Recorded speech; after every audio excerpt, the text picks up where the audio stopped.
我这婆婆温迪自从来到中国就跟我说，从现在开始我给你带孩子，人这孩子带的绝了。早达晚上看动画片不放下，大胖姐说妈你去滚下去。温迪就去管早达，结果自己也看进去了。大胖姐喊到点了，10分钟之内必须进被窝。早达说奶奶怎么办？奶奶说什么怎么办？被窝里又不是没有 WiFi。晚上熄灯了，大胖姐跑到早达那屋一看，被鼓个大包。大胖姐非常生气，把被咔家一掀，你这个小妈。然后呢，就中国老人比较担心、比较焦虑的事儿，他也听不懂，还老帮倒忙。拿铁睡觉的时候吧，老爱吃手。我爸呢就拿个榨汁机把苦瓜搅成汁儿，苦的嘛涂到拿铁手上。温迪根本没懂我爸的目的，就说榨汁这个活哥哥我也可以，放着我来。然后晚上给拿铁榨的是芒果汁，拿铁本来是这样的，现在是这样的。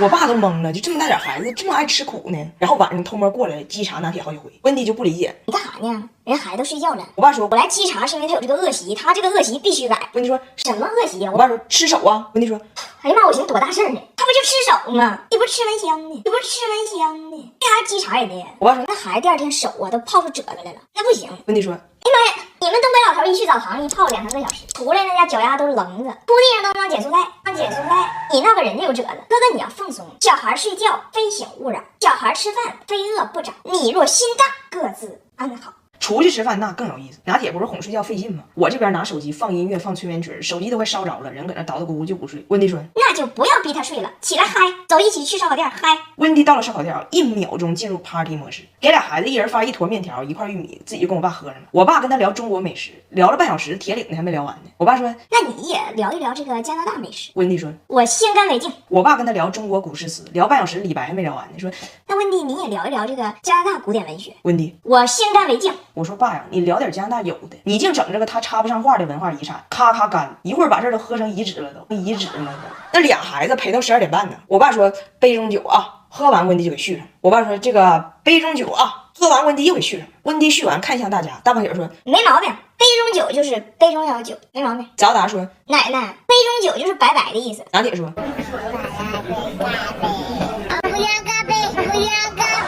反正每次跟温迪一起带孩子吧，其实就主打一个无忧无虑，他跟小孩一样。反正人民日报都说了321睡饱法则，睡饱就行，乐呵就行。那天晚上我们祖孙3代12点多才录完回家，全睡到第二天早上9点半，连我爸都获得了一份久违的轻松。拿铁陪酒一整晚也不难受，穿的帮宝适，1级帮是真打孔设计，吸湿排热，玩一天都是干爽不闷汗。黑金帮添加了真蚕丝，全包裹的，晚上咋睡都不漏。半夜12点多我们才回家嘛。我爸说明天早上早达还得学跳舞。温迪说哥哥放心，我在，就交给我。我们加拿大啥都没有，但是有人。说完就倒了。我爸说有人不多，又少一个，又少一个。哎，我的大胖媳妇被疑似出轨了，上了我们家快乐大本营群聊的热搜，被怀疑的出轨对象是她。咋回事呢？我妈最近吧很想她的外孙女，所以老和我老公在早上孩子上学之前视频。我妈和我老公本身聊不了天儿，这个说城门楼子，那个说胯骨轴子，根本对不上。有一次他俩视频，我妈就问他啥时候回来呀？那之前我老公在上网查过，就是听说这个柬埔寨有中国疫苗，所以他就跟我妈说，实在不行我就去趟柬埔寨打疫苗，然后我就回来了。结果第二天我妈跟我说，你老公也不咋想你。我问他啥时候回来，他说想先去趟意大利买衣服，然后再说回来的。然后昨天我妈突然非常严肃的给我打了个电话，说城门失火了，你家大胖媳妇找了个大胖媳妇，有人了。我当时的第一反应是伦敦的经济得是低迷到了什么程度呢？就我老公那么抠，怎么还能找着个人呢？这女的是觉得叫外卖攒塑料碗是男人的新性感吗？这人图啥呢？然后我的第二反应是，我知道我大胖媳妇不奸，但是她是怎么做到的？她是怎么做到出个轨还能被隔着大西洋的丈母娘在视频里边，在连柬埔寨和意大利都听不明白的情况下，用远程动图给逮着的呢？我就问我妈咋回事，我妈说已经连续好几个早上了，视频的时候你老公背后飘过一个女的，那长得可比你好看多了，就穿个小背心小裤衩，那火给他大的，在你家那个厨房还煮上咖啡了，拧他那个破腰，我给他嘚瑟的。那咖啡那玩意儿用煮啊？咖啡不是用水冲的吗？一袋一袋的，以为我不明白咖啡呢，一看就不是啥好饼。我一听我就明白了，我说妈，那是露西亚，是我们好朋友马蒂亚的女朋友。我妈说啥呀，她也不放心。我说妈，你可以不放心友谊，但是你应该放心你女婿的审美呀。你刚才不说了吗？那露西亚比我好看多了吗？但是你知道，咱越觉得好看的，他越觉得不好看的。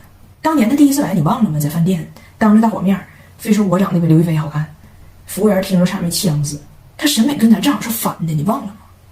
我妈说啊，你说这事我想起来了，那露西也是安全的，要把武大郎放你家那行出事儿。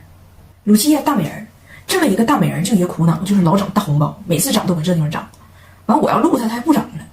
我跟他比就有一优点，我不整大红包，我整小白包，就是俗称粉刺。大包小包都可以试试自然堂这个无酸精华的刷酸面膜。我之前其实也不太懂，最近我才明白，它是用这个复合酸里边的果酸先软化老废角质，然后里边的水杨酸和二元酸帮你控油消痘，干不一样的事儿。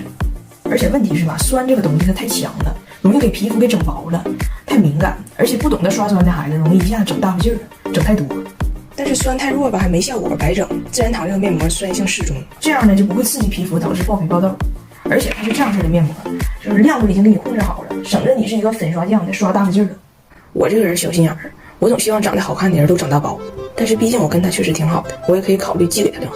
我虽然挺放心我老公，但是我也在努力的给他找工作，找着工作就可以发签证了，有希望，希望他赶紧回来跟我们团聚，到时候我告诉你们。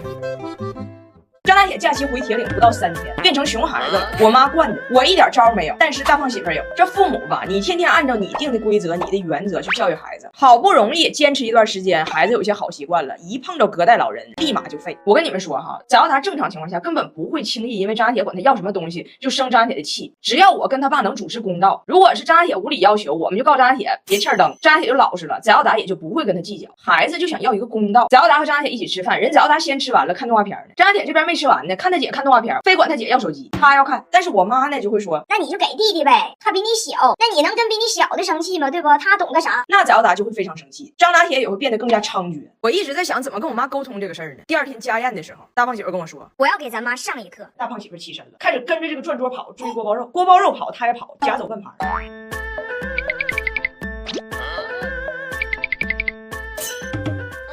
我妈脸色就变了，等锅包肉好不容易转回到我妈面前，我妈还没等夹呢，大胖媳妇咔嚓一下就转走了，转回到自己面前，整盘给端下来了。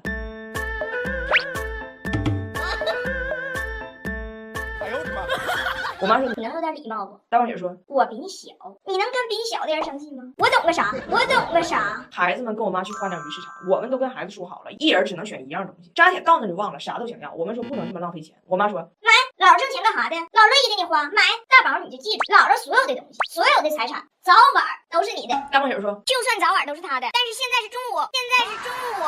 回家了，张大铁鼓捣他爸电脑，把大胖媳妇鼠标整坏了。大胖媳妇早就教育过张大铁，不能随便玩他电脑，尤其还整坏了，于是就对张大铁进行了一次批评。我妈出现了，那孩子，那他能是故意的吗？你上气也多钱玩了，我赔，别说俺孩子。大胖媳妇那都不敢说话，再说话我妈就削他了。我说那不行啊，那孩子不管整坏啥，就一句，那他那么大点儿，他能是故意的吗？就解决了。万一是对我来说很重要的东西呢？比如秋冬我一直在用的科颜氏高保湿霜，以前铁岭过冬的时候没它脸真扛不住，很轻盈，早晚薄涂，干巴脆弱的脸直接水润润的，还要补充妆，能续3罐，性价比很高。第2天我们回北京之前，在车库里，张大铁问他爸，我喜欢姥姥车上这个标，真亮，我可以抠下来吗？爸爸，他爸说，你姥姥说的，他所有的东西早晚都是你的，现在是下午3点，还有2小时，这车就是你的了，随便抠。然后晚上我们就回北京，回来之后我妈给我打电话说她车标让人偷，我妈说，你说谁能想到啊？那铁岭治安挺好啊，从来没听说过铁岭有这样的人啊。大胖媳妇说，对，因为是长乐人干的，长乐人干的。我妈说，哎呀铁啊，那咋还抠姥车标？那姥多心疼。没抠这姥姥车标啊！别说我们的孩子，他那么小，他能是故意的吗？